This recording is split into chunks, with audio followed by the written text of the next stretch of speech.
Hello friends, मेरा नाम है अंकित सिद्धार्थ। जैसा कि आप सभी जान रहे हैं, और क्विक एग्जाम अड्डा जो मेरा यूट्यूब चैनल है वहाँ पर आप यह वीडियो देखना जो है वो शुरू कर चुके हैं। और आप जैसा कि आप सभी जानते हैं कि बीपीएससी फर्स्ट का जो एग्ज़ाम है, बीपीएससी 71 फर्स्ट का जो एग्ज़ाम है वह कुछ 13 सितंबर यानी कि उसका डेट आ चुका है। इसी बीच हम क्विक रिवीजन करने का कोशिश करेंगे। हर सब्जेक्ट का यहाँ पर आपको मिल जाएगा। यहाँ पे बहुत ही बेहतरीन तरीक़े से आपको पॉलिटी का हम रिवीजन करने जा रहे हैं शॉर्ट्स में, ठीक है। यानी कि इन शॉर्ट में आपको पॉलिटी का यहाँ पे पूरा का पूरा बढ़िया से रिवीजन जो है आपको मिल जाएगा, और साथ ही इसका पीडीएफ भी आपको टेलीग्राम पे आपको मिल जाएगा। तो चलिए हम शुरुआत करते हैं आपको पॉलिटी अब। तो जैसा कि आप सभी जानते हैं कि पॉलिटी जब भी हम पढ़ते हैं तो लक्ष्मीकांत का, चाहे किसी का भी आप पॉलिटी जब उठाकर आप किताब पढ़ते हैं कंपटीशन के लिए, बीपीएससी के लिए, तो क्या होता है कि उसमें सबसे पहले हिस्टोरिकल बैकग्राउंड को हमको समझना होता है। आइए हम समझते हैं कि हिस्टोरिकल बैकग्राउंड क्या क्या थे। आइए तो यहाँ से हम स्टार्ट करते हैं अपना जो क्लास है। हो सके तो अगर आप चाहे तो नोट्स भी मेरे साथ बनाते चलिएगा, वैसे मैं आपको दे दूंगा ये पीडीएफ में आपको। तो हिस्टोरिकल बैकग्राउंड, तो हिस्टोरिकल बैकग्राउंड का मतलब क्या, मतलब यहाँ पे इसमें हम समझते हैं कि पॉलिटी का इतिहास जो है वह क्या है। तो भारतीय पॉलिटी का इतिहास को हम समझने की कोशिश करते हैं कि कैसे भारतीय इतिहास, भारतीय जो राजनीति है यानी कि पॉलिटी, वह किस प्रकार से जो है उसका आज के दौर तक जो है वह पहुंचा है, ठीक है। तो उसका क्रमिक विकास किस प्रकार से हुआ है उसको हम समझने की कोशिश करते हैं। तो सबसे पहले तो आपको यह ध्यान देना है कि 1600 से 1765 1765 में ईस्ट इंडिया जो कंपनी है ट्रेडिंग के लिए, मतलब कि ट्रेडिंग बॉडी थी, यानी कि वो व्यापार करने वाली बॉडी जो है वह थी, ठीक है। तो यहाँ पर जो है एक प्रकार से आप देखें तो यहाँ से एक स्टार्टिंग जो है आप ले सकते हैं। वैसे कहीं कहीं आपको यह भी मिल जाएगा कि अशोका जो इडिक्ट्स लिखवाए थे पॉलिटी के रूप में, अशोका ने, मतलब कि उन्होंने लॉ लिखवाए थे पब्लिक के लिए। तो उस प्रकार से यह देख सकते हैं कि वह पहला संवैधानिक जो है ढांचा जो है भारतीय इतिहास का जो है, भारतीय राजनीतिक इतिहास का जो है वह देख सकते हैं, ठीक है। राजनीतिक मैं उसे नहीं कहूँगा, मैं बार बार राजनीतिक कह दे रहा हूँ उसको, ठीक है। ये थोड़ा अलग टर्म इसको हो जाएगा, ठीक है। तो चलिए ईस्ट इंडिया कंपनी से जो है यहाँ पे हम शुरुआत करते हैं। तो आपको जैसे पता है कि यह ट्रेडिंग बॉडी के रूप में जो है वह जाना गया, ठीक है। यहाँ पे व्यापारिक बॉडी के रूप में अभी ईस्ट इंडिया कंपनी था। तो उस समय कौन सा रेगुलेटिंग एक्ट किस प्रकार से हुआ तो उसको हम इसमें पढ़ते हैं, ठीक है। चलिए दूसरा अगर देखें, यानी कि दूसरा फेज या फर्स्ट फेज, अगर इसको हम कह सकते हैं फर्स्ट फेज। सेकंड फेज के रूप में अगर देखें तो 1765 में अगर आपको होता है, ठीक है, जिसमें ईस्ट इंडिया कंपनी जो है पूरा का पूरा जो है वह दीवानी राइट जो है वह पा लेती है।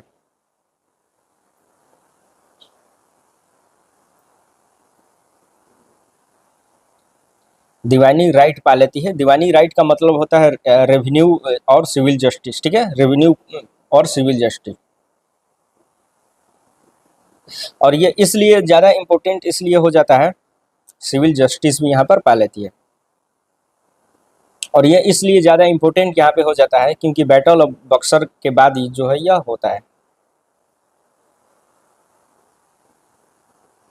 बैटल ऑफ बक्सर आपको कब हुआ था यह भी ध्यान देना है। तो 1764 में बैटल ऑफ बक्सर जो है वह होता है, ठीक है। चलिए आगे हम देखते हैं। इसके बाद जो है कंपनी स्थिर बनी रहती है, और टिल यानी कि जब तक से इस असंतोष ये ईस्ट इंडिया कंपनी के खिलाफ जब तक से नहीं होता है, कंपनी रूल के खिलाफ, तब तक से यह जो सेकंड फेज है वो बना रहता है। थर्ड फेज में क्या होता है, थर्ड फेज में आप यह कह सकते हैं कि ईस्ट इंडिया कंपनी जो है, इसको आप एक मिनट मैं लिख देता हूँ, 1857 तक, ठीक है। इसके बाद ये कंपनी रूल है। कंपनी रूल जो है यहाँ तक बना रहता है। थर्ड फेज जिसको नहीं कहेंगे उसको, क्योंकि यहाँ पर जो है यहाँ पे चेंजिंग आपको देखने को मिलता है। तो थर्ड फेज, इसको तीसरा जो फेज है आप इसको कह सकते हैं। तो 1858 में आपको क्या होता है, कंपनी के हाथ से जो है वह जो भारतीय संवैधानिक जो ढांचा है एक तरह से वह निकल जाता है, नहीं कि उसका रूल जो है वह ख़त्म हो जाता है, और क्राउन रूल जो है डायरेक्ट जो है अब ब्रिटेन से जो है वह भारत की जो राजनीति है उसको उसमें दखल अंदाजी करने लगती है, यानी कि उस पर पूरा का पूरा राज जो है अब करने लगती है, वो अपने अनुसार जो है चलाने लगती है। ठीक है, तो इसको यहाँ पर इसको समझना होगा। इसके बाद हम रेगुलेटिंग एक्ट के बारे में अब जानेंगे। देखिए ये क्लियर हो जाने से आपको समझ में आया 1857 सॉरी 58। और फिर इसके बाद अगर लेंगे तो 1950 जो संविधान हमारा जो लागू हुआ आज़ादी के बाद, तो वह आपको चौथा फोर्थ फेज जो है वह देख सकते हैं। ठीक है, चलिए अब हम आते हैं आपको रेगुलेटिंग एक्ट।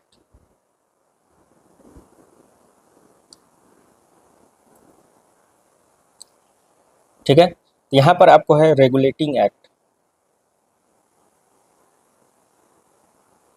Regulating act 1773। ठीक है, तो रेगुलेटिंग एक्ट 1773 में क्या होता है, इसको हम समझने की कोशिश करते हैं। आप तो सबसे पहले तो आपको यह समझना होगा कि मतलब रेगुलेटिंग एक्ट आखिर आया क्या, क्योंकि इसमें क्या हुआ कि 1770 में क्या होता है, 1770 में आपको ग्रेट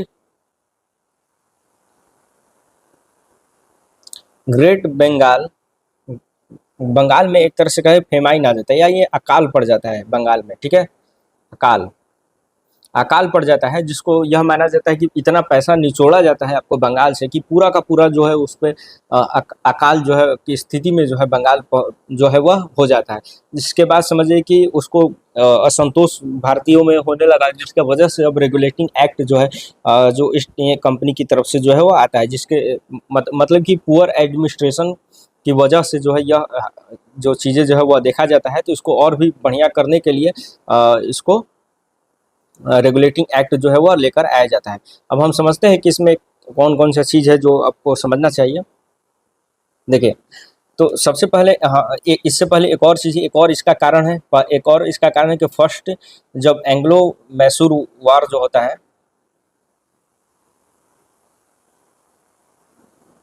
राइटिंग अभी थोड़ा मेरा बन रहेगा इस पर। ठीक है, तो कुछ समय बाद बनने लगेगा, आदत हो जाएगा तो इसको घबराना नहीं है आप लोग को। उसको मैं ऑन कर देता हूँ। ठीक है, रेगुलेटिंग मैसूर वार।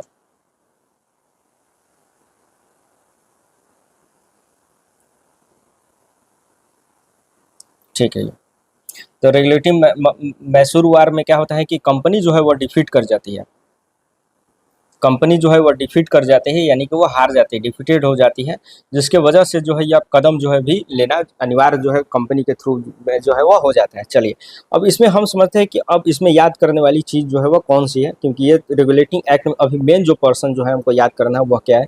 आइए अब हम जो है वह देखते हैं यहाँ से।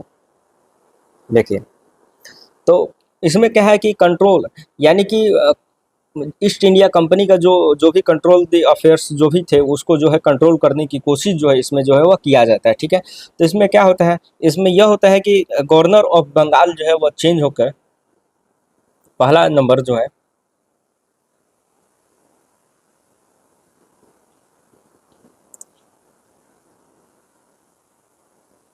इसको और छोटा कर दे क्या, 15 है तो। ठीक है, गवर्नर ऑफ बंगाल जो है वह चेंज होकर अब क्या होता है, ये भी दिखाई नहीं दे रहा है, एक मिनट सॉरी, बंगाल जो है वह चेंज होकर अब चेंज हो जाता है, और वो क्या हो जाता है, गवर्नर जनरल ऑफ बंगाल हो जाता है। ठीक है,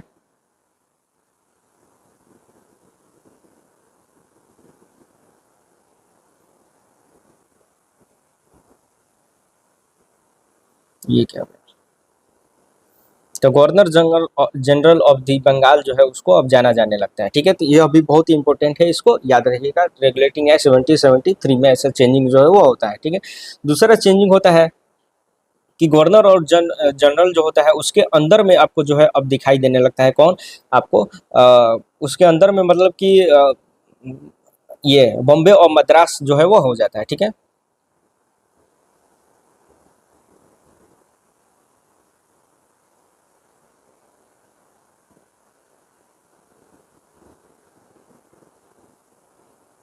तो बॉम्बे और मद्रास जो है इसके अंदर में जो है आपको देखने को जो है वो मिलता है। ठीक है, चलिए इसके बाद हम देखते हैं कि इसके बाद क्या होता है, और आगे हम समझते हैं। तो यह पहला पहला जो है सेंट्रलाइजेशन करने की कोशिश जो है वह फर्स्ट अटेम्प्ट जो है इसको आप कह सकते हैं, सेंट्रलाइज्ड करने की कोशिश। ठीक है। पहला ये कोशिश जो है सेंट्रलाइज करने की कोशिश जो है आप देख सकते हैं यहाँ पर, तो समझ गए इसको।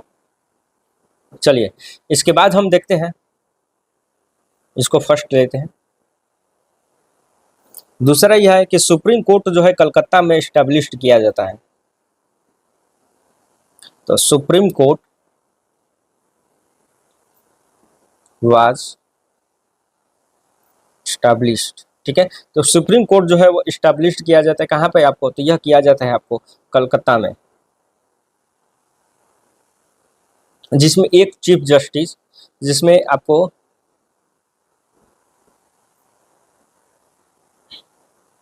वो एक चीफ जस्टिस आपको होता है, और साथ ही और इसके साथ ही आपको तीन और जो है अदर जो है वो जज जो है वो होते हैं,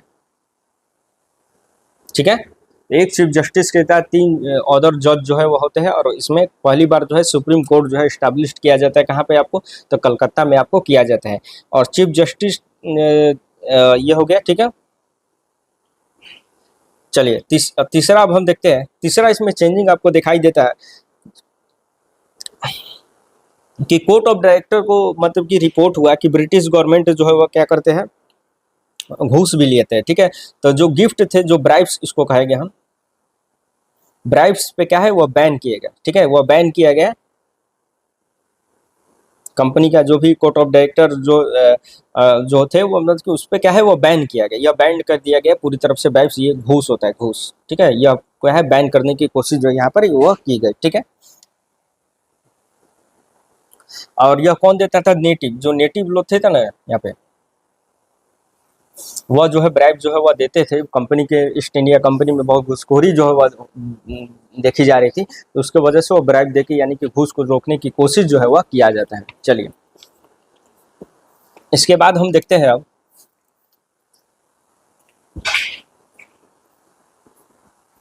इसके बाद जो है अमेंडमेंट एक्ट 1781 होता है, लेकिन इसको हम अभी इसमें एक बार देख लेते हैं, इसमें क्या इम्पोर्टेंट है।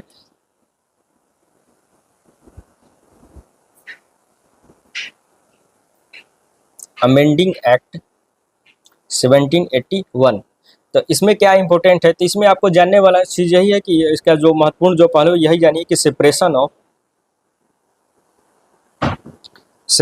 ऑफ द एग्जीक्यूटिव, जो आज के दौर में भी आप देख रहे हैं, ठीक है। तो उससे आप समझ सकते एग्जीक्यूटिव फ्रॉम दी जुडिशरी, ठीक है।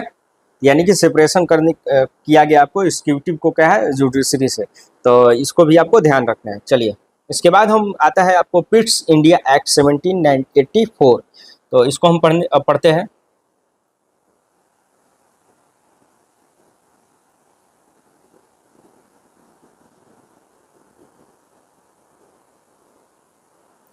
पिट्स इंडिया एक्ट 1784, चलिए इसको हम पढ़ते हैं कि इसमें क्या है, कुछ चेंजिंग जो है वो लाया गया, इसको भी हम देखते हैं अब। तो इसमें यह आपको होता है कि आपको सबसे पहले तो जो आपको इसमें जानना चाहिए, तो यह जो है जो डिफेक्ट से 1783 में जो 1773 में जो रेगुलेटिंग एक्ट, उसमें जो भी डिफेक्ट्स थे, कमी यानी कि जो भी कमियां थी, उसको जो है डिफेक्ट्स को जो है वह बदलने की कोशिश, यानी कि उस जो भी डिफेक्ट्स है उसको सुधारने की कोशिश जो है पिट्स इंडिया एक्ट 1784 में जो है वह किया गया, ठीक है। चलिए तो इसको आप समझ गए। दूसरा अब इसमें एक और इसमें चेंज होता है कि ड्यूल गवर्नमेंट का सिस्टम जो है इसमें देखने को आपको मिलता है, ड्यूल कंट्रोल, और ड्यूल कंट्रोल के साथ क्या है, ज्वाइंट गवर्नमेंट का सिस्टम जो है आपको देखने को इसमें जो है आपको मिलता है। इसके साथ ही आपको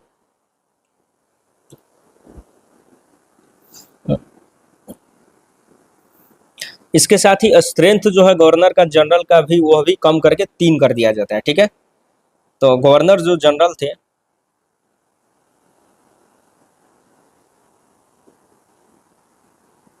जो गवर्नर जनरल काउंसिल जो होता था, उसका स्ट्रेंथ जो है रिड्यूस किया जाता है आपको, और कितना रह जाता है आपको, 3 रह जाता है। तीन मेंबर पे जो है वो कर दिया जाता है। चलिए ठीक है, समझ गया। इसके बाद आपको क्या आता है कि बम्बे और मद्रास को जो है पूरी तरह से जो अधीन जो है वह कर दिया जाता है। बम्बे और मद्रास को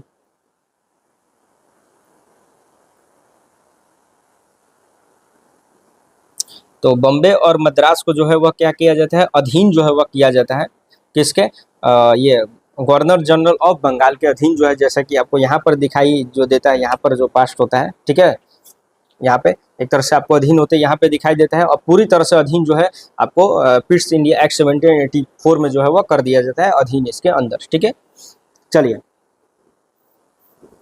इसके बाद हम देखते हैं आपको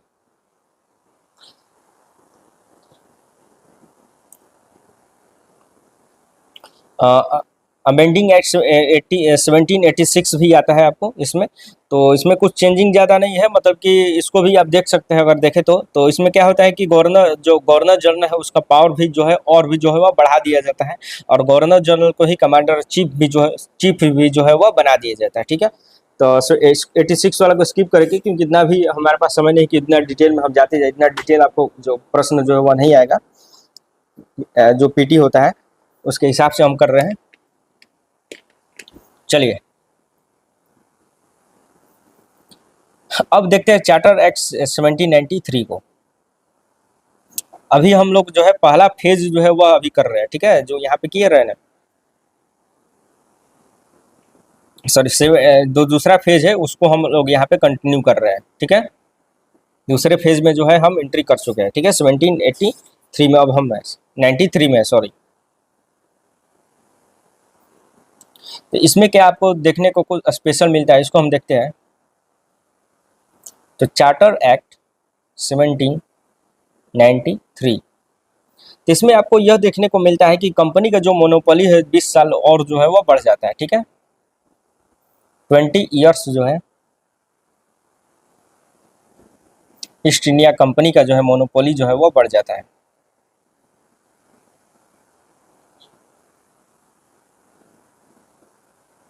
वाज एक्सटेंडेड, ठीक है, स्टैंडर्ड जो है वो कर दिया जाता है। तो पहला तो यह होता है। इसके बाद आपको देखा जाता है कि लॉर्ड कॉर्नवालिस जो थे,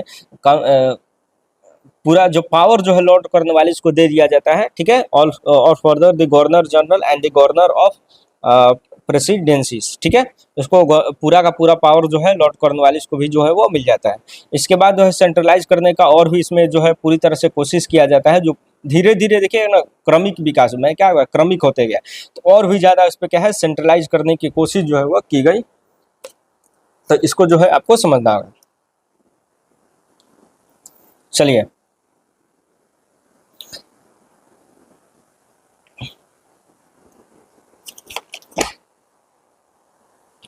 तो इसमें कुछ खास नहीं है, एक दो और पॉइंट है जो मैं आपको नोट कराना चाहता हूँ, एक मिनट, इसको कुछ पॉइंट जो है यहाँ पे छूट रहा है 1793 में। तो 1793 में आपको क्या है, सैलरी जो है कंपनी का जो है ना वो इंडियन एक्सचेंजर से जो है वो लेना शुरू कर दिया गया। देखिए सैलरी जो है, सैलरी ऑफ कंपनी अब कहाँ से आपको, तो वो ड्रॉ किया जाने लगा, आपको कहाँ से अब निकाला जाने लगा, फ्रॉम दी इंडियन, जो भारतीय जो खाता था वहां से जो है एक तरह से आपको निकाला जो है वह जाने लगा, ठीक है। तो इसको भी आपको समझना होगा। गवर्नर जनरल और गवर्नर्स का जो ओवरराइड कर देते हैं कौन, decision of the council, council का जो है पावर जो है धीरे धीरे जो है वह घटते हुए भी आपको अब यहाँ पर दिखाई देने लगता है यहाँ से। तो इसको ये इम्पोर्टेंट नहीं, यहाँ पर ये चीज़ नहीं था, जो ठोस जो है कदम जो उठाए गए उसको जो है यहाँ पर जो प्रश्न जो है उसमें आता है उसी को हम समझने की कोशिश जो है हम करते हैं।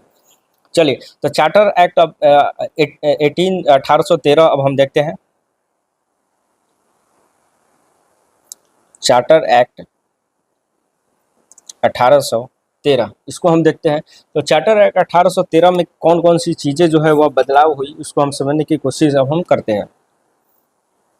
देखिए तो सबसे पहले तो यह समझिए कि जो मोनोपोली जो आपको यहाँ पर 20 साल का आपको दिखाई देता है कि पूरा एक्सटेंड किया गया है फिर से, तो यहाँ पर आपको एंड होते हुए दिखाई देता है, ठीक है।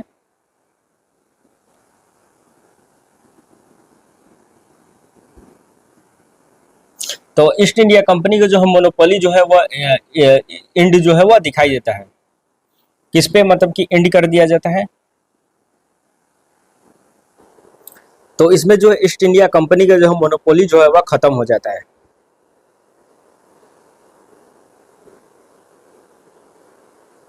ठीक है, तो ईस्ट इंडिया कंपनी के इसमें मोनोपोली जो है खत्म होते आपको दिखाई देता है, लेकिन लेकिन बट एक्सेप्ट यानी कि कुछ जो मोनोपोली उनका जो है चाय पे, जो चाय का ट्रेड था, ठीक है, और इसके साथ चाइना में जो ट्रेड वो करते थे, चाइना में को इतिहास जब पढ़ेंगे तो वहाँ पे ये अफीम की खेती बहुत ज्यादा करते हैं, ठीक है, अफीम वार भी आपको वहाँ पे होता है चाइना में।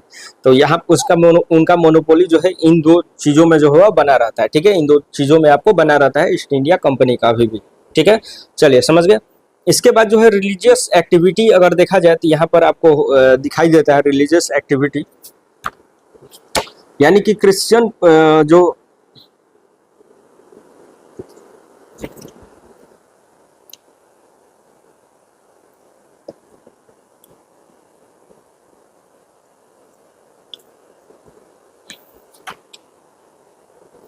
तो जैसे कि मैं बता रहा था कि रिलीजियस एक्टिविटी भी अब आपको यहाँ पर दिखाई देता है।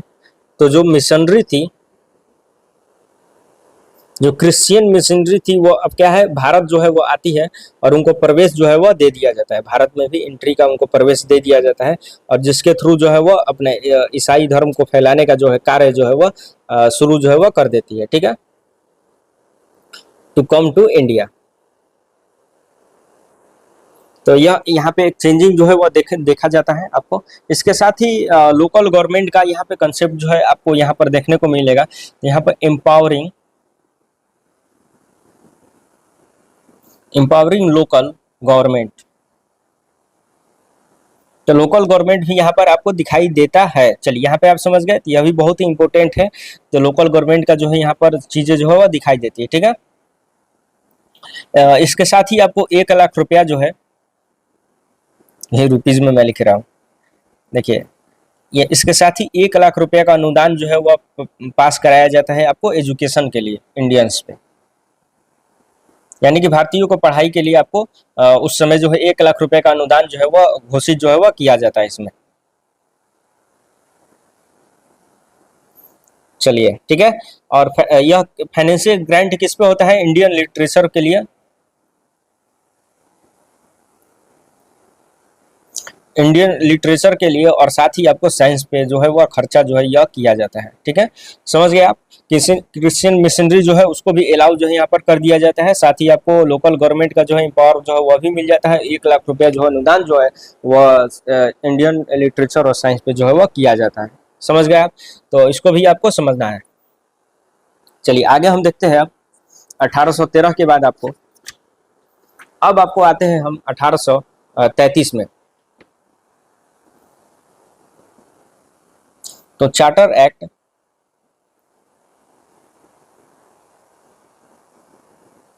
चार्टर एक्ट 1833, ठीक है।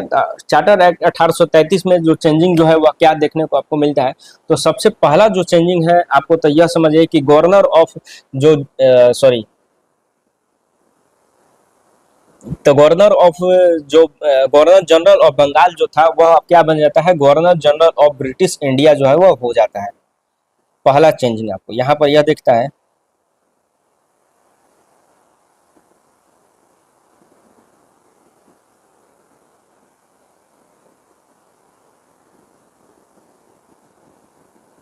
तो गवर्नर जनरल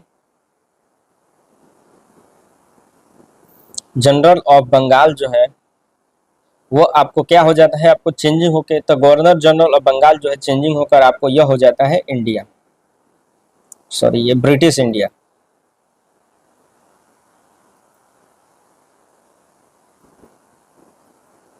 और पहला जो है आपको कौन बनते हैं आपको, तो यह भी आपको ध्यान देना है कि पहला जो है वह कौन बनेगा आपको, तो लॉर्ड विलियम बेंटिक जो है first governor general general of British India जो है वो बनते हैं।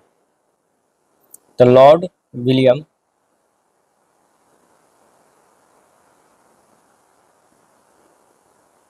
बेंटिक जो है वह फर्स्ट जो है वह क्या बनते हैं आपको, ब्रिटिश इंडिया को गवर्नर जनरल ऑफ जो है इंडिया, ब्रिटिश इंडिया का जो है वह क्या होता है, first governor general of British India जो है वो बनते हैं। ठीक है, यहाँ पे जी मैं लिख देता हूँ, governor general of British India.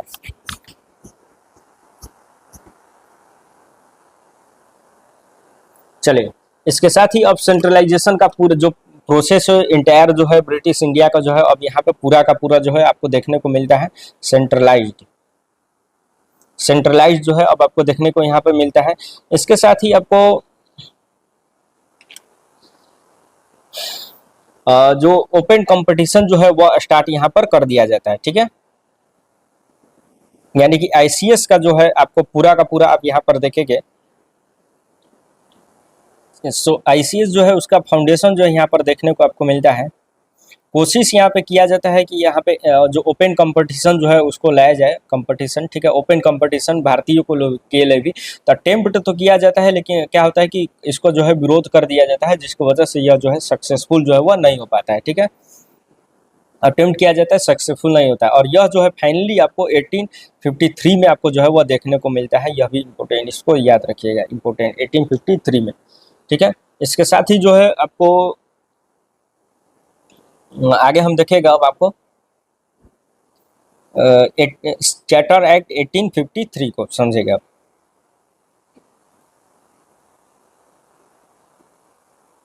Charter act 1853, तो 1853 को अब हम समझेंगे। इसका जो है कुछ महत्वपूर्ण जो है वो टर्म कौन कौन से हुए। तो सबसे पहला तो जैसे कि मैंने आपको बताया कि आईसीएस ओपन कंपटीशन जो है यहाँ पर आपको दे दिया गया।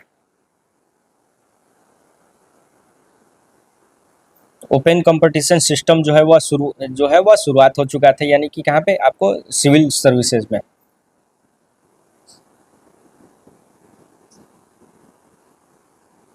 तो सिविल सर्विसेज में यहाँ पर आपको देखने को आपको मिलता है, लेकिन फाउंडेशन जो है इसका 1833 में ही आपको देखा जाता है। इसके साथ ही आपको जो लेजिस्लेटिव काउंसलर थे, काउंसलर से पहले एक और चीज़ है इसमें, इंडिया ओपन कंपटीशन से मेरा मतलब था कि इंडियंस के लिए भी अब जो है वह शुरुआत जो है वह कर दिया गया था। इंडियंस भी अब भाग जो है वह ले सकते थे, ऐसी कंपटीशन जो है वो होता था उसमें। इसके साथ ही आपको इसमें जो है आपको देखने को मिलेगा, तो इसके साथ ही आपको सेपरेट आपको लेजिस्लेटिव एंड एग्जीक्यूटिव फंक्शन जो है यहाँ पर आपको देखने को मिलता है। सेपरेट लेजिस्लेटिव और एग्जीक्यूटिव फंक्शंस जो है आपको यहाँ पर देखने को मिलता है, functions of the governor general council.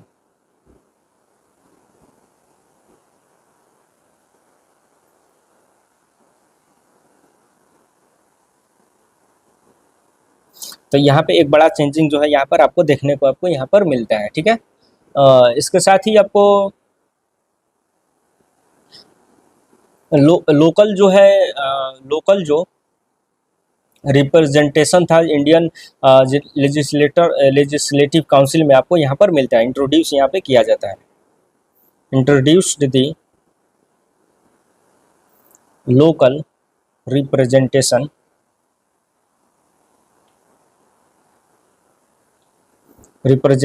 in the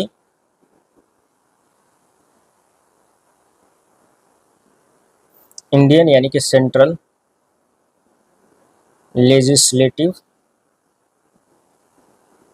council. यहाँ पे यह चेंजिंग भी आपको देखने को मिलता है, बड़ा चेंजिंग, यानी कि भारतीयों को जो है वो मौका जो है अब दिया जाने लगा आपको कहाँ पर, लेजिस्लेटिव काउंसिल में भी हिस्सा बनने का। जो एक्ट है या इसमें जो है वह ला दिया जाता है। ठीक है, चलिए, इसके साथ ही जो कंपनी का रूल जो है वह बढ़ा दिया जाता है आपको, इंडियंस को जो है टेरिटरी पर ट्रस्ट और ब्रिटिश क्राउन पर ट्रस्ट करके। ठीक है, इसके बाद अब हम देखेंगे आपको गवर्नमेंट ऑफ इंडिया एक्ट 1858, यानी कि अब तीसरा जो फेज है, अब तीसरा देखिए, एक मिनट मैं दिखा देता हूँ आपको। 1858 यानी कि जो तीसरा फेज है, अब हम उसको समझने की कोशिश जो है अब हम करते हैं। आइए, तो गवर्नमेंट ऑफ इंडिया एक्ट 1858, इसको अब हम समझने की कोशिश जो है अब हम करते हैं आपको, तो इसमें क्या क्या चेंजिंग जो है आपको देखने को मिलता है। तो सबसे पहले तो यह आप समझिए कि मतलब कि जो कंपनी का जो है यहाँ पर रूल जो है वह ख़त्म हो जाता है, यानी कि ईस्ट इंडिया कंपनी का, और यहाँ पे ब्रिटिश जो है गवर्नमेंट जो है डायरेक्ट रूल जो है वह करने जो है वह लगती है। तो यहाँ पर लिखते हैं हम, आपको लिखते चलिएगा इसको, ट्रांसफर ऑफ पावर फ्रॉम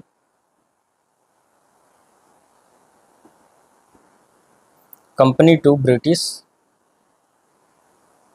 ठीक है, यानी कि ब्रिटिशर्स के हाथ में जो है वो पूरा पूरा चला जाता है, ब्रिटेन से जो है वो स्टार्ट जो है वो हो जाता है, ठीक है। चलिए, इसके साथ ही जो है इसको कहा जाता है कि act for good government of India जो है यह भी इसको जो है वो बोला जाता है। चलिए, इसके साथ ही अब हम देखेंगे कि गवर्नर जनरल जो है अब क्या कहलाने लगते हैं, अब यहाँ पर वह भी बदल जाता है। गवर्नर जनरल जो इंडिया जो है सॉरी ब्रिटिश इंडिया जो है हम कह रहे थे, अब उसको हम क्या कहते हैं देखते हैं। गवर्नर जनरल को जो है अब क्या कहा जाता है, आपको वायसराय जो है अब यहाँ पर संबोधित जो है किया जाए, ठीक है। ये बहुत ही इंपॉर्टेंट है, आप इसको भी समझिएगा। तो इसको यह कहा जाए, और इसको किस नाम से जाना था इस एक्ट को, यानी कि यह भी इम्पोर्टेंट है, 1858 वाले एक्ट को किस नाम से जाना जाता है। तो act is known as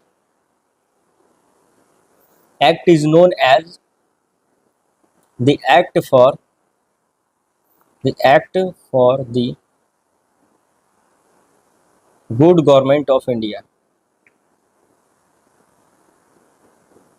good government of India. समझ में आ गया आपको। चलिए, तो इसको भी आपको समझ लेना है। और इसके साथ ही इसका पहला जो वायसराय जो थे, यानी कि वायसराय जो है फर्स्ट जो है वो कौन बनते हैं, तो लॉर्ड कैनिंग जो है फर्स्ट वायसराय जो है वो बनते हैं। लॉर्ड कैनिंग जो है वह क्या बनते हैं, आपको फर्स्ट वायसराय जो है वो बनते हैं, वायसरॉय ऑफ इंडिया। इसके साथ ही आपको जो बोर्ड ऑफ कंट्रोल जो बनाया गया था, आपको नहीं बता रहा था मैं कि उसके साथ ही घटते बढ़ते हैं गवर्नर जनरल के साथ आपको बोर्ड ऑफ कंट्रोल भी दिया गया था, जिससे कंपनी जो है चाहती थी कि लेजिस्लेटिव लॉ पे जो है वह थोड़ा बहुत जो लगाम जो है वह लगाया जाए, और ईस्ट इंडिया कंपनी को जो है ट्रेडिंग यानी कि इकोनॉमिक वाला हिस्सा जो है वह दिया जाता था। तो उस पे जो है अब क्या होता है कि बोर्ड ऑफ कंट्रोल को जो है अबोलिश कर दिया जाता है, इसको भी समाप्त जो है वह कर दिया जाता है, एबोलिश्ड दी बोर्ड ऑफ कंट्रोल। तो बोर्ड ऑफ कंट्रोल को जो है एबोलिश्ड यहाँ पे कर दिया जाता है, बोर्ड ऑफ कंट्रोल। और इसके साथ ही बोर्ड ऑफ कंट्रोल ही नहीं, इसके साथ ही कोर्ट ऑफ डायरेक्टर्स को भी यहाँ पर हटा दिया जाता है। देखिए कितने बड़े बड़े चेंजिंग जो है यहाँ पर हो जाती है, मतलब साफ है यहाँ पे कि पूरा का पूरा जो है आपको ये ब्रिटेन पार्लियामेंट को जो है वो दे दिया जाता है। जो सत्ता जो है पूरा का पूरा जो भारतीय जो महाद्वीप का जो सत्ता था वो पूरा का पूरा कंपनी से निकालकर आपको ब्रिटेन गवर्नमेंट खुद के हाथ में जो है वो ले लेती है। तो यहाँ पे एक और लाइन जो है हम लिखेंगे, द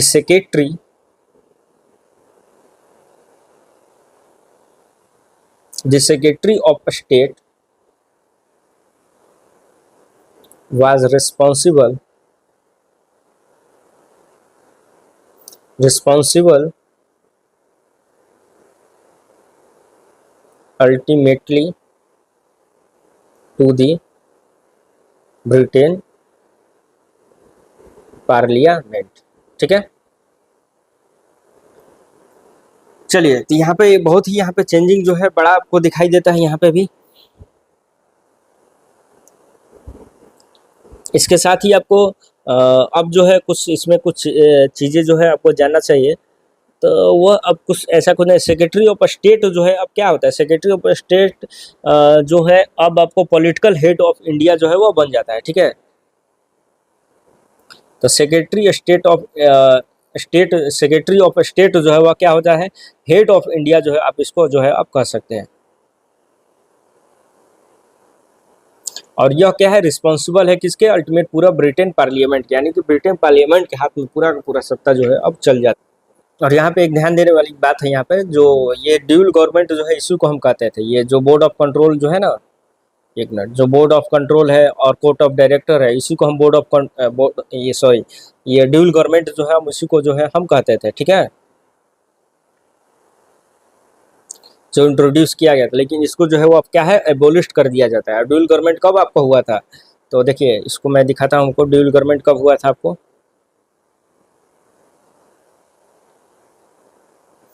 ये रहा है। तो 1784 में ही ड्यूल गवर्नमेंट का जो सिस्टम जो है वो आपको लाया जाता है, जिसमें कोर्ट ऑफ ये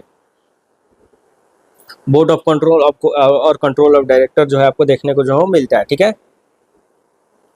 तो ड्यूल गवर्नमेंट यहाँ पर जो है पूरी तरह से समाप्त जो है आपको दिखाई देता है। चलिए इसके बाद अब हम देखेंगे इंडियन काउंसिल एक्ट 1861 आपको देखते हैं, यानी कि आपको यह कब है, 58 है। इसके बाद 61 में जो है वो एक्ट, अब जब आने अगला एक्ट जो है वो देखते हैं। तो इंडियन काउंसिल्स एक्ट 1861, इसको अब हम देखते हैं। तो इसमें क्या है कि अब इसमें जो है डिसेंट्रलाइजेशन जो है सेंट्रलाइजेशन जो किया गया था, अब यहाँ पर जो है आपको हद तक जो है अब डिसेंट्रलाइजेशन आपको जो है वो दिखाई देता है। यहाँ पे शुरुआत हो जाता है, ठीक है, यहाँ पे शुरुआत जो है यहाँ पर हो जाता है। और इसके साथ ही आपको ये 1861 है ना, ये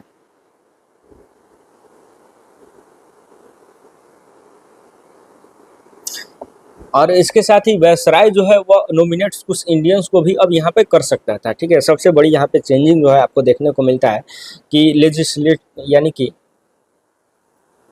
लेजिस्लेटिव काउंसिल जो है वो क्या है, एक्सपेंड किया जाता है, एक्सपेंडेड, ठीक है, टू इंक्लूड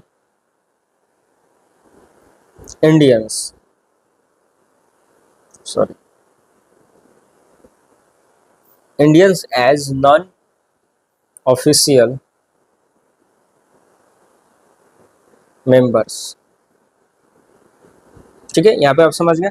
इसके बाद जो है आपको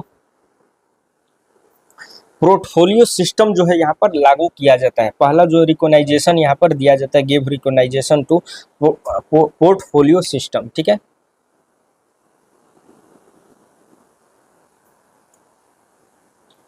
तो पोर्टफोलियो सिस्टम जो है यहाँ पर आपको लागू जो है वह किया जाता है, इंट्रोड्यूस जो है यहाँ पर होता है, इंट्रोड्यूस, ठीक है।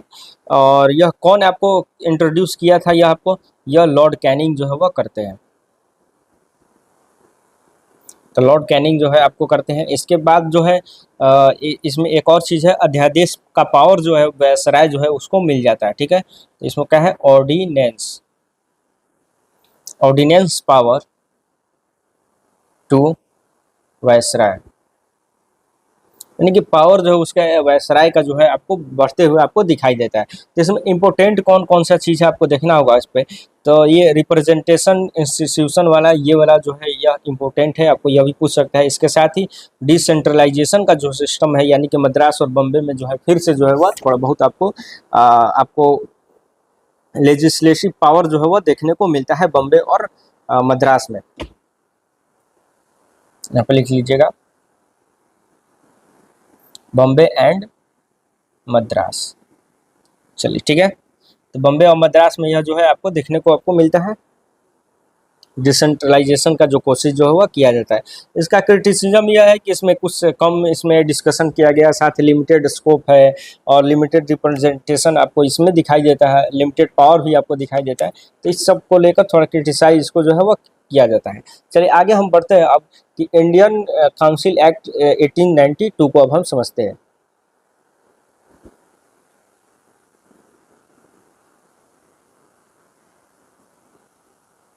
इंडियन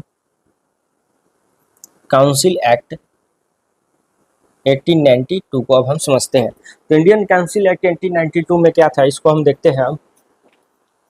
तो नॉन ऑफिशियल मेंबर जो मैंने आपको बताया था इंडियंस को, जिसमें शामिल भी किया जाता था, यानी कि फर्स्टली यहाँ पर तो ये कहाँ पे है आपको, हाँ ये वाला सिस्टम जिससे इंक्लूड इंडियन जो है स्पेंड किया जाता है, non official members.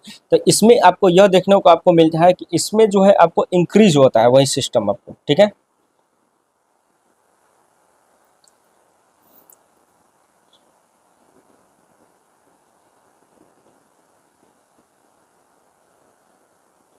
Increased non officials members. ठीक है, तो नॉन ऑफिशियल्स मेंबर्स का जो है वो एक्सटेंशन जो है आपको दिखाई देता है। इसके बाद जो है यानी लेजिस्लेटिव काउंसिल में जो है वो उसका जो है एम्पावर जो है यानी कि उसका पावर जो है वो बढ़ते हुए दिखाई देता है, एम्पावर्ड।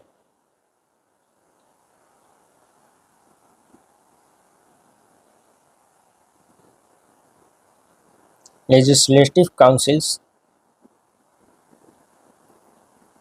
ठीक है, तो क्यों, इसका रीजन जो है वो क्या है, यानी कि उस पर सॉरी एक मिनट, तो क्यों वह बढ़ते हुए आपको दिखाई देता है, तो टू डिस्कस दी आपको बजट। तो बजट का जो सिस्टम है उस पर आप डिस्कशन करने का जो पावर जो है वो आपको दिखाई देता है 1892 में जो है वह दिखाई देता है।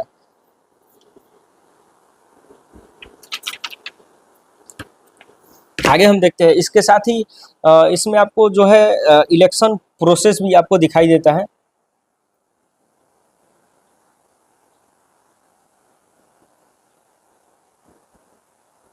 इलेक्शन प्रोसेस भी आपको यहाँ पर दिखाई देता है, लेकिन कहीं पे भी आपको के इलेक्शन वर्ड का जो है, इलेक्शन वर्ड जो है, वर्ड इलेक्शन, इलेक्शन प्रोसेस तो आपको दिखाई देता है, लेकिन कहीं पे भी आपको जो इलेक्शन वर्ड जो है आपको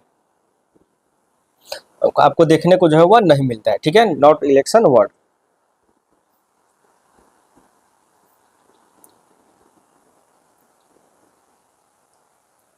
और इसमें गोखले जैसे आपको ये लीडर जो है आपको इस काउंसिल में जो है आपको देखने को आपको मिलने लगते हैं। ठीक है, इस काउंसिल में। ओके, चलिए आगे हम देखते हैं कि Monte sorry Morley Minto reform. तो मार्ले मिंटो रिफॉर्म को जो है अब हम पढ़ते हैं, आपको वह कब आया था, 1909। तो अब यहाँ पे देखिए बहुत सारा चीज़ था कि आपको ये चीज़ जो है आपको याद नहीं करना था, जनरली आपको ध्यान में उतना नहीं रखना था क्योंकि सेम ही नाम था। लेकिन अब जो मार्ले मिंटो जो रिफॉर्म है कब आया, ये वाला चीज़ जो है आपको याद करना होता है। यहाँ पर ये इंपॉर्टेंट हो जाता है अब यहाँ पर, क्योंकि यहाँ पे कुछ कुछ चीज़ों में आपको डेट जो है इंपॉर्टेंट हो जाता है। तो मॉर्ले मिंटो रिफॉर्म, ठीक है, कब हुआ था आपको, तो 1909 में यहाँ आया था। अब इसको हम समझने की कोशिश करते हैं कि इसमें क्या क्या कुछ जो इम्पोर्टेंट है उसी को हम समझेंगे अब। तो इसमें क्या है कि आपको पार्टीशन ऑफ बंगाल जो है आपको देखने को मिलता है, जिसकी वजह से क्या है, इसका प्रस्ताव, इसमें क्या आपको आता है प्रस्ताव में, पार्टीशन, पार्टीशन ऑफ बंगाल। ठीक है, और इसमें क्या है, आपको स्वदेशी मूवमेंट जो है, इसकी वजह से क्या होता है, स्वदेशी मूवमेंट जो है आपको देखने को मिलता है। ये इसमें नहीं है इंक्लूड, लेकिन मतलब कि जान जाइए कि स्वदेशी मूवमेंट आपको तो पता ही होगा आप जब रिवीजन कर रहे हैं तो बहुत चीज़ें। चलिए आगे हम देखते हैं कि इसमें कुछ कुछ चीज़ें जो है वो क्या है, तो लेजिस्लेटिव काउंसिल को जो है इनलार्ज किया गया।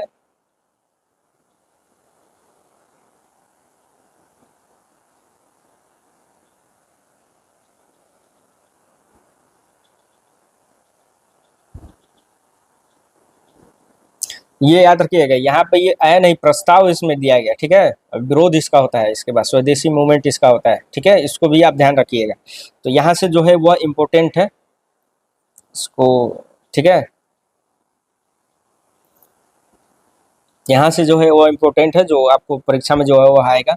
तो एग्जीक्यूटिव काउंसिल में आपको जो है सत्येंद्र नाथ सिन्हा जो है आपको दिखाई देते हैं। इंडियन एग्जीक्यूटिव काउंसिल में आपको मौका मिलता है इंडियंस को भी,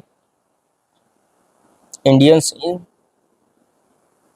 एग्जीक्यूटिव काउंसिल। तो सत्येंद्र सिन्हा जो यहाँ पर आपको दिखाई देते हैं। तो सत्येंद्र सिन्हा जैसे लीडर आपको यहाँ पर देखने को आपको मिलते हैं। ठीक है, इसके साथ ही आपको सबसे इम्पोर्टेंट जो है जो मार्ले मिंटो जो रिफॉर्म है, सबसे इम्पोर्टेंट जो पार्ट है इसका कौन सा आपको, कि सेपरेट सेपरेट इलेक्टोरेट जो है वह दिया जाता है, यानी कि अलग से जो है मुस्लिमों को जो है वह दिया जाता है आपको, सेपरेट इलेक्टोरेट वह दिया जाता है,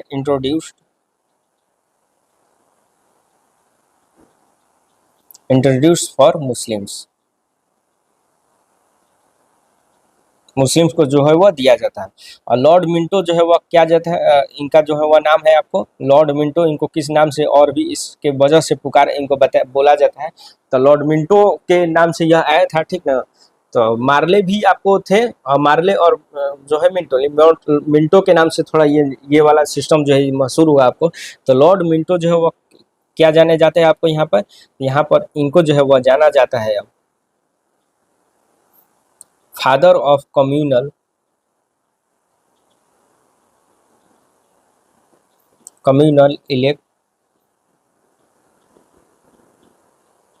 इलेक्टोरेट, ठीक है, फादर ऑफ कम्युनल इलेक्टोरेट के रूप में जो है इनको जाना जाता है, ठीक है। चलिए आगे अब हम देखते हैं मॉन्टेस्क्यू सेंसफोर्ड, ठीक है, मॉन्टेस्क्यू सेंसफोर्ड रिफॉर्म 1990, अब हम 1919 में जो है हम पहुंचते हैं, ठीक है। चलिए इसको अब हम पढ़ते हैं। मॉन्टेग्यू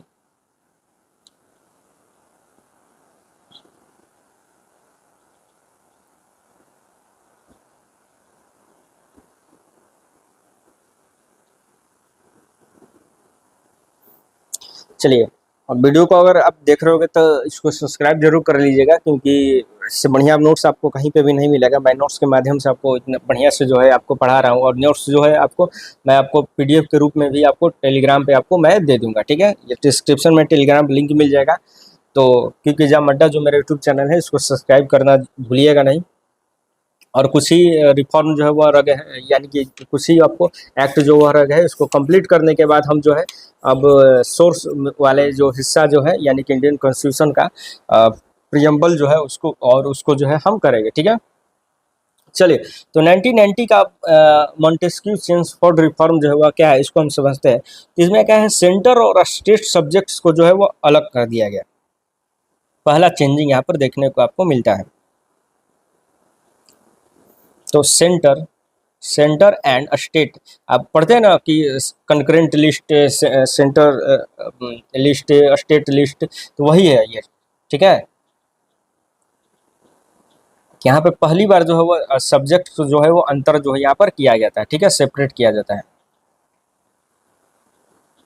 सेपरेटेड, ठीक है, सब्जेक्ट को सेपरेट किया जाता है, यानी कि सेंटर का काम जो है कुछ और होगा और स्टेट का क्या काम होगा यह डिसीजन अलग जो है वो की देखने को आपको मिलता है।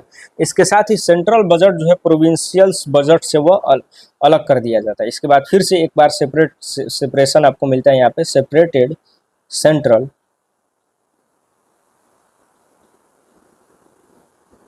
Budget from provincial budget. चलिए इसके बाद है क्या है, इसके बाद जो है आपको देखने को डायरची का आपको जो है यहाँ पे सिस्टम जो है वह देखने को आपको मिलता है प्रोविंसेस में। यहाँ पे क्या लिखेगा हम, इंट्रोड्यूस डायरकी इन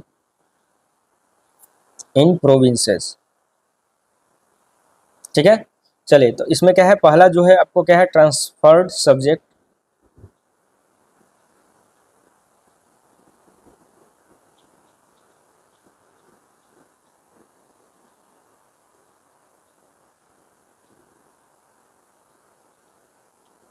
ठीक है।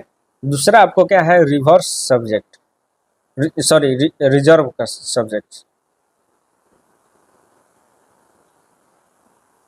तो ये क्या है, आपको कंफ्यूजन थोड़ा होता है, ये कंट्रोल का सिस्टम है, ठीक है। अब डिटेल में तो हम न जाएंगे तो हर चीज में बहुत ही ज़्यादा समय लग जाएगा, 1 घंटा ऑलरेडी हो चुका है लगभग, ठीक है। तो इसमें कुछ कुछ चीज़ें जैसे कि सेंट्रल को कुछ यानी कि एजुकेशन का जो पूरा का पूरा जो जो जिम्मेदारी है आपको सेंट्रल को दिया जाता है, कुछ जिम्मेवारी आपको स्टेट को कितना जिम्मेवारी निभा पाता है। जो आज के समय जो पावर डिवीजन देखते हैं वही चीज़ है कि सेंटर का कौन सा काम है, आपको स्टेट का कौन सा काम है, यही है, ठीक है। इसके बाद जो है बाई कैमरलिज्म जो है सेंटर में आपको दिखाई देता है, ये बहुत ही इंपॉर्टेंट है आपको।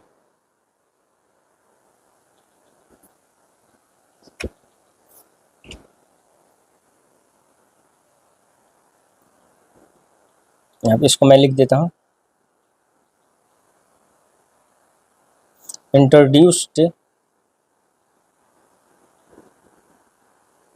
बाइकैमरलिज्म, ठीक है, बाइकैमरलिज्म जो है वह सेंटर में आपको जो है वह दिखाई देता है, सेंटर में। इसके साथ ही आपको जो है कम्युनल कम्युनल रिप्रेजेंटेशन जो है उसको और भी बढ़ाया जाता है। पहले तो मुस्लिमों के लिए ही था, इसके बाद आपको जो है अब आपको क्या दिखाई देता है आपको,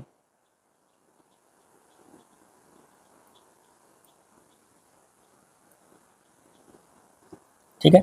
इसके बाद आपको यह दिखाई देता है, इसको मैं लिख देता हूँ एक बार, extension extension of communal representation,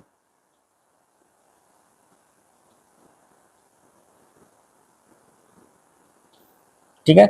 तो इसके बाद क्या, इसमें क्या आपको दिखाई देता है आपको, तो इसमें आपको सबसे मुख्य जो अंतर वो दिखाई देता है आपको कि सिख और क्रिश्चियन जो जो है और एंग्लो इंडियंस जो है और अदर यूरोपियन जो है, इनको भी जो है अलग से आपको जो है सेपरेट जो है इलेक्टोरेट इलेक्टोरेट एक्सटेंशन जो है वह दे दिया जाता है, ठीक है। सेपरेट, सॉरी इसको मैं बार बार गलती पढ़ दे रहा हूँ, इलेक्टोरेट आपको जो है वह दे दिया जाता है to Sikh, Christians, Anglo Indians and other Europeans, ठीक है। चलिए इसके बाद जो है आपको पीएससी यानी पब्लिक सर्विस कमीशन जो है यहाँ पर सेटअप जो है वह किया जाता है, public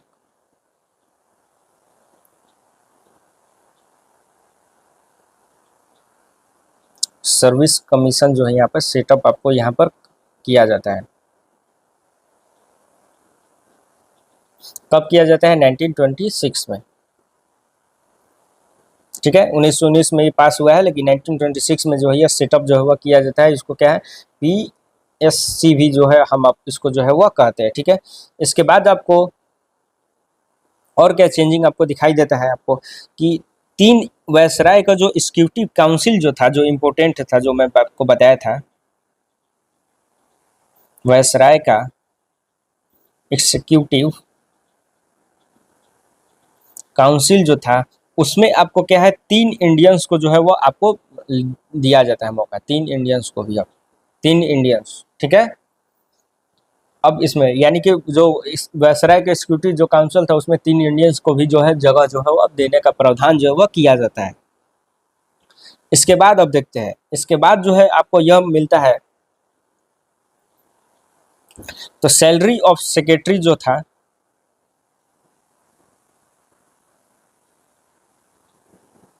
salary of secretary of state जो है उसका जो स्टेट का जो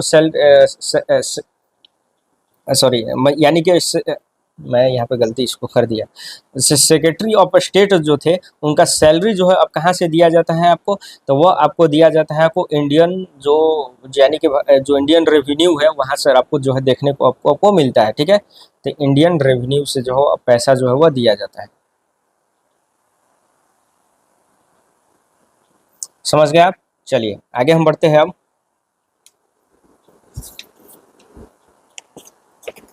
इसके इसके इसमें एक और चीज़ जो है आपको ऐड करना चाहिए, मैं सॉरी मैं भूल गया, बहुत ही इंपॉर्टेंट है आपको।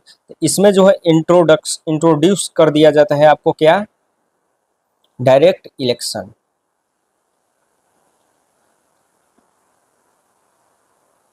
समझ गया। डायरेक्ट इलेक्शन जो है वो इंट्रोड्यूस जो है आपको इसमें जो है वो कर दिया जाता है। आगे अब हम बढ़ते हैं, देखते हैं। तो गवर्नमेंट ऑफ इंडिया एक्ट 1935 जो बहुत ही इंपॉर्टेंट है, इसको समझना, आपको पता होगा यह बात, यहाँ से प्रश्न जो है सबसे अधिक आपको आता है। अभी तक आपने चैनल को सब्सक्राइब नहीं किया तो सब्सक्राइब जरूर कर लीजिएगा, क्योंकि एग्जाम अड्डा मेरा यूट्यूब चैनल, यहाँ पर हर प्रकार का जो सब्जेक्ट्स है वहाँ पर यहाँ पर पढ़ाए जाते हैं।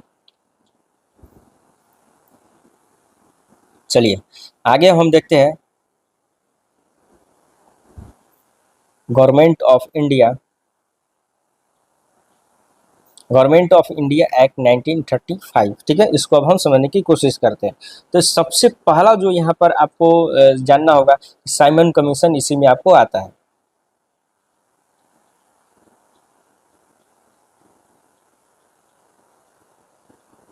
साइमन कमीशन 1927 में, ठीक है। तो ऑल इसमें क्या है, आपको सभी जो है ऑल 7 इसमें जो है वो मेंबर होते हैं, और सभी जो है क्या होते हैं, ऑल वाइट होते हैं।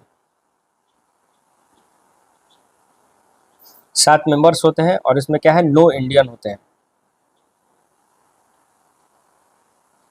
इसके वजह से साइमन कमीशन का क्या होगा, आपको विरोध जो है वो देखने को आपको मिलता है, ठीक है। चलिए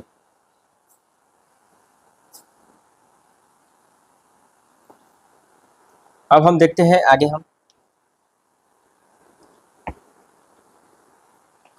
तो इसमें पहला जो है आपको जो चेंजिंग, आपको सबसे महत्वपूर्ण जो है चेंजिंग कौन कौन से आपको याद रखना चाहिए, आपको मैं बता रहा हूँ हमको। तो इसमें जो है आरबीआई यह लास्ट होगा, ठीक है। 1935 लास्ट है, इसके बाद 1947 को देखेगा, इसके बाद सब कुछ लास्ट हो जाएगा यहाँ पे, और यह वीडियो जो है वो समाप्त होगा। इसके बाद अगला वीडियो में हम देखेंगे आगे की चीज़ को। तो आरबीआई का जो है वो इस्टेब्लिश जो है वो किया जाता है। आरबीआई यानी कि आरबीआई की स्थापना जो है यहाँ पर आपको देखने को जो है वो मिलता है, आरबीआई, ठीक है। इसके बाद जो है जो मैं आपको बोल रहा था कि यानी कि इलेक्शन वाला जो प्रोसेस था, इलेक्टोरेट में इलेक्टोरेट हुआ, तो इलेक्टोरेट जो है उसको यानी कि सेपरेट सेपरेट इलेक्टोरेट, ठीक है। सेपरेट इलेक्टोरेट जो है, इसको जो है इसको और भी जो है वो बढ़ाया जाता है, ठीक है, स्टैंडर्ड। तो पहले तो मुस्लिम था पार्लियामेंटों में, इसके बाद आपको क्या है, फिर से मैं आपको दिखा देता हूँ आपको एक बार। तो पहले तो मुस्लिम्स को किया गया था है आपको पार्लियामेंटो में 1909 में। इसके बाद आपको ये 1990 में आपको मॉन्टेस्क्यू चेम्सफोर्ड में आपको सिख जो है यानी कि जो सिख है उनको भी दिया जाता है, क्रिश्चियन उनको भी, एंग्लो इंडियंस को भी किया जाता है, यूरोपियंस को भी आपको, और भी जो यूरोपियंस जो भारत में रह रहे थे उनको भी मौका दिया जाता है इलेक्शन वाला में। इसके बाद आपको क्या है, सेपरेट इलेक्टोरेट जो है उनको अलग से किसको और भी बढ़ाया जाता है, ठीक है। और किसको वह दिया जाता है बढ़ाकर आपको, तो टू दी डिप्रेस्ड क्लासेस, ठीक है, depressed classes, women and labour. तो आपको यहाँ पे मौका जो है वह दिया जाता है इन लोगों को भी अलग से, समझ गए। चलिए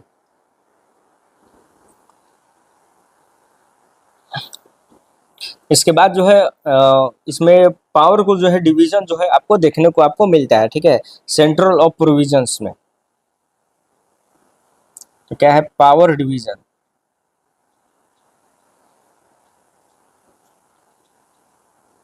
सॉरी,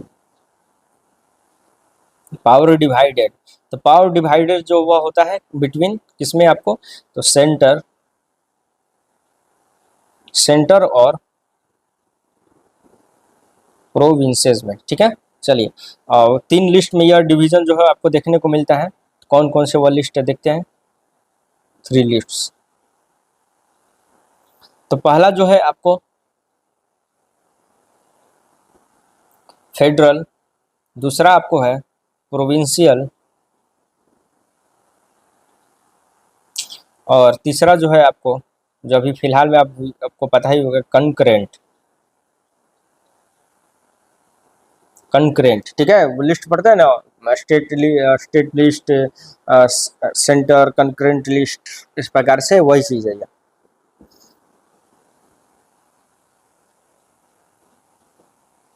इसके बाद जो है आपको फेडरेशन ऑफ प्रोविजंस आपको इस्टेब्लिश देखने को मिलता है, princely state but could not be implemented, लेकिन इम्प्लीमेंट नहीं हो पाता है। चलिए इसको नहीं हम देखते हैं। इसके बाद डायरसी जो है इंट्रो जो है वह एबोलिश जो है वह कर दिया जाता है प्रोविंसेस से, ठीक है। जो ध्यान देने वाली चीज़ यहाँ पे, जो यहाँ पे मैं बताया था आपको, डायरसी जो है वह क्या होता है, एबोलिश्ड हो जाता है, एबोलिश्ड इन प्रोविंसेस। और कहाँ पर यह हो जाता है, and introduced of provincial autonomy.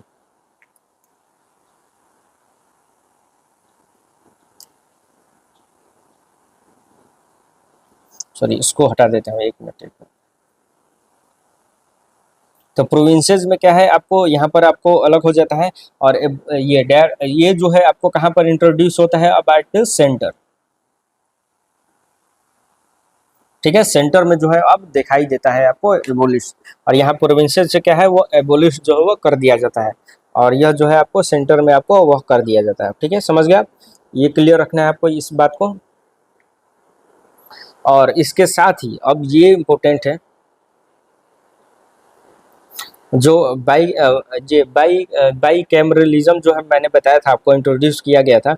तो वो जो है फिर से इंट्रोड्यूस किया जाता है, लेकिन वो अब संख्या जो है बढ़ा दिया जाता है। ठीक है, इन प्रोविंसेस, यानी कि प्रोविंसेस में भी जो है वो अब कर दिया जाता है।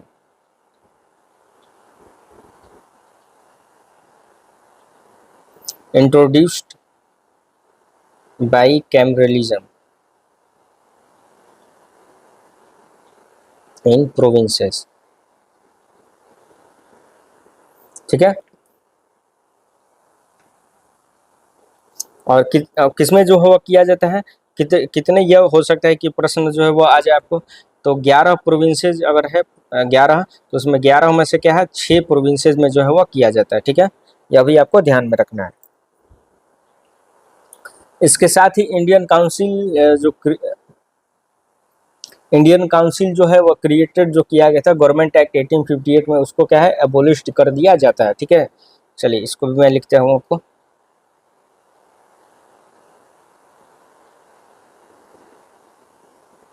एबोलिश्ड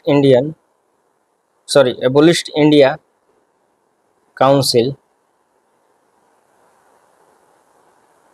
यानी कि इंडिया काउंसिल को जो है वो क्रिएटेड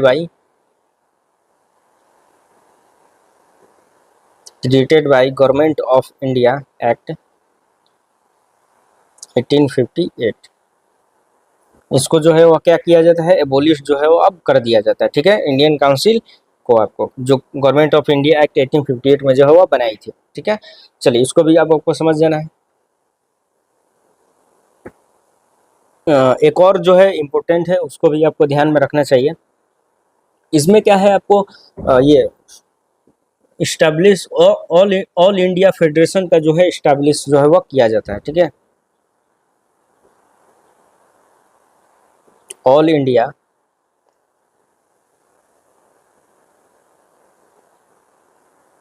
फेडरेशन का जो है इस्टेब्लिश जो यहाँ पर किया जाता है। ठीक है,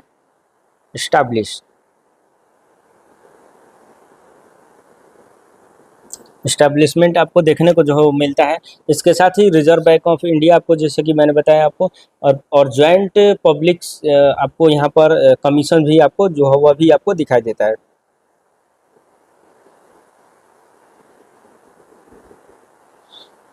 ज्वाइंट पब्लिक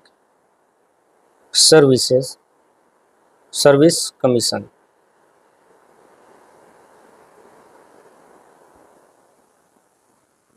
चलिए समझ में आएगा आपको, तो ये आपको क्लियर रखना है। इसके बाद एक लास्ट है, अब आज़ादी के समय हम बढ़ चुके हैं। ठीक ना, यानी कि इंडियन इंडिपेंडेंस एक्ट 1947। इसमें क्या क्या चेंजिंग आया उसको भी अब हम समझने की कोशिश जो है अब हम करते हैं। अगला पेज पे लिख दूं मैं इसको। ठीक है, आगे वाला पेज पे ही लिख देता हूँ उसको मैं, लास्ट ऑफ है। तो अगर चैनल को अभी तक सब्सक्राइब आपने नहीं किया है तो जरूर कर लीजिएगा, क्योंकि बहुत ही इंपॉर्टेंट सेशन जो है हम लेकर आ रहे हैं यहाँ पर। और जो भी इम्पोर्टेंट होगा मैं आपको यहाँ पर करवा दूंगा आपको। तो कोई भी दिक्कत आपको जो है एग्जाम के समय में आपको नहीं होगी। हर चीज़ जो है आपको रिविजन जो है अच्छे तरीके से जो है वो हो जाएगा। Independence act, Indian independence act 1947 को अब हम समझने की कोशिश जो है अब हम करते हैं। तो सबसे पहला जो है अब क्या है भाई, तो सबसे पहला क्या है, ब्रिटिश रूल का जो है वो यहाँ पर खात्मा जो है वो हो जाता है। ब्रिटिश रूल क्या है वो एंड हो जाता है। ठीक है, इसके बाद क्या है, पार्टीशन ऑफ इंडिया होता है इसमें। भारत का बंटवारा हो जाता है, भारत पाकिस्तान। इसके ब्रिटिश ऑफिसर्स जो है वो हटा दिया जाता है, या तो आपको सिंपल सी बात है, आपको पता हो ब्रिटिश ऑफिसर्स भी हटा दिया जाएगा, ब्रिटिश रिस्पॉन्सिबिलिटी हटा दिया जाता है, ब्रिटिश परमानेंसी हटा दिया जाता है, नॉमिनल हेड जो होते हैं वह भी हटा दिया जाता है, ठीक है, और रॉयल टाइटल चेंज हो जाता है। तो यही चीज़ आपको जो है कर दिया जाता है। तो मोटा मोटी यह चीज़ आपको जो है वो आपको समझना होगा। इसको मैं अलग से लिखने से अच्छा है कि मैं यहीं पे लिखता। तो आपको यह वीडियो कैसा लगा मुझे ज़रूर बताइएगा, और आने वाले समय में ऐसा ही वीडियो मैं लाते रहूँगा। इसके बाद जो है कौन सा वीडियो आपको मिलेगा वह, तो वह ज़्यादा इम्पोर्टेंट होगा। वह वीडियो एक ही में सेशन में करने की कोशिश करूँगा, जो बार बार रिपीट होता है आपको। कौन सा है आपको, तो वह आपको है ये प्रियम्बल, ठीक है। तो प्रियम्बल आपको देखेंगे हम, प्रियम्बल के बाद आपको कॉन्स्टिट्यूशन जो है कहाँ कहाँ से जो हुआ लिया गया, यानी कि सोर्स जो है वह देखने की कोशिश करेंगे, कौन कौन से देश से लिया गया, पूरा का पूरा डिटेल में हम चर्चा करेंगे इसमें, ठीक है। तो इसको भी आप देख लीजिएगा, फंडामेंटल राइट्स को करेंगे, और आर्टिकल 1 से हम शुरुआत भी करेंगे वहाँ से। तो पूरा का पूरा रिवीजन जो है यहाँ पर चलेगा क्लास आपको। तो ज्वाइन हर समय आप वीडियो को जो है वह देखते रहिएगा, और शेयर अपने दोस्तों को जो है वह करिएगा। तो मेरा नाम है अंकित सिद्धार्थ। तो अंकित सिद्धार्थ मेरा नाम है। मेरे इंस्टा या ये टेलीग्राम, आप कहीं से भी मुझसे जुड़ सकते हैं। वहाँ पे कोई भी डाउट हो तो वहाँ पे डाउट जो है वह पूछ सकते हैं मुझसे, ठीक है। तो क्विक एग्जाम अड्डा मेरा यूट्यूब चैनल है, उसको सब्सक्राइब जरूर कर लीजिएगा, और बेल आइकन को जरूर दबा दीजिएगा, जिससे आने वाला अपडेट जो है आपको मिल जाए। तो आपको वीडियो जो है वह कैसा लगा, और ये PDF जो है आपको टेलीग्राम में मैं आपको सेंड कर दूंगा, वहाँ पर जाकर आप देख सकते हैं, ठीक है। चलिए मिलते हैं तब नेक्स्ट वीडियो में, तब तक के लिए अलविदा।